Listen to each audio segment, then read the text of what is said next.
Bonjour, dans cette vidéo, vous allez développer une vision qui, dans l'espace et dans le temps, va vous dépasser de loin. La plupart des visions dans les entreprises sont à 3 ans, dans le meilleur des cas à 5 ans. Et ces visions-là sont souvent hémisphère gauche, très analytiques avec des chiffres. Ce ne sont pas des réelles visions qui permettent de nous dépasser. D'abord, une vision, c'est individuel. Qu'est-ce que moi, je veux contribuer au monde? Qu'est-ce que vous voulez apporter au monde? Ensuite, ça devient collectif et celle d'une organisation doit permettre aux gens de se dépasser et de s'imaginer contribuer au monde au-delà de l'espace et du temps. Quand vous regardez sur une échelle de temps, il y a 150 ans, il n'y avait pas de voiture.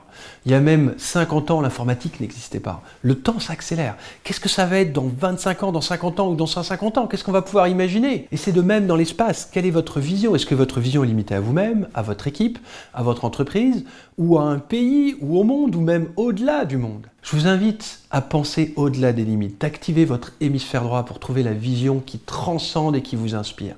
Imaginez-vous dans 5 ans. Imaginez que dans 5 ans, tout est possible. Qu'est-ce que vous, en tant qu'individu, ou qu'est-ce que vous, en tant qu'équipe ou qu'entreprise, êtes capable de produire dans 5 ans? Enlevez toute limite que vous pouvez imaginer d'aujourd'hui. Projetez-vous là-dedans. Voyez comment ça se déroule.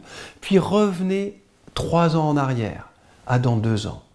Puis revenez 1 an en arrière, à dans 1 an. Et progressivement, construisez les étapes à 1 an, à 2 ans, pour construire votre vision à 5 ans, qui puisse inspirer au-delà des limites.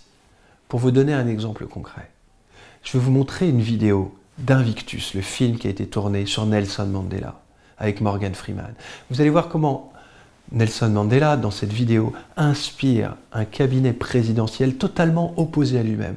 Comment il les fait changer? Parce qu'il clôt son discours, très concret et très pragmatique, par une vision inspirante. Et maintenant, ma question pour vous, quelle est la vôtre? Quelle est cette vision qui vous dépasse? Quelle est l'énergie qui va vous permettre d'aller de l'avant encore plus et d'inspirer votre organisation, votre communauté? À vous, merci. Bonjour. Bonjour. Comment allez-vous, madame? Très bien. Je suis content de vous voir. Je vous remercie d'être venu dans un délai aussi bref. Certains d'entre vous savent peut-être qui je suis. Je n'ai pas pu ne pas remarquer les bureaux vides quand je suis venu travailler ce matin. Et tous les cartons empilés. Naturellement, si vous souhaitez partir, c'est votre droit. Et si vous sentez au fond de vous que vous ne pouvez pas travailler avec ce gouvernement, il vaut mieux partir, en effet, sans attendre.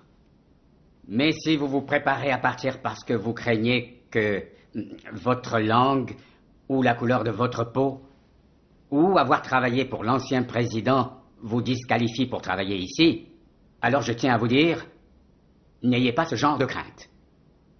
What is verrei is verrei. Le passé est le passé.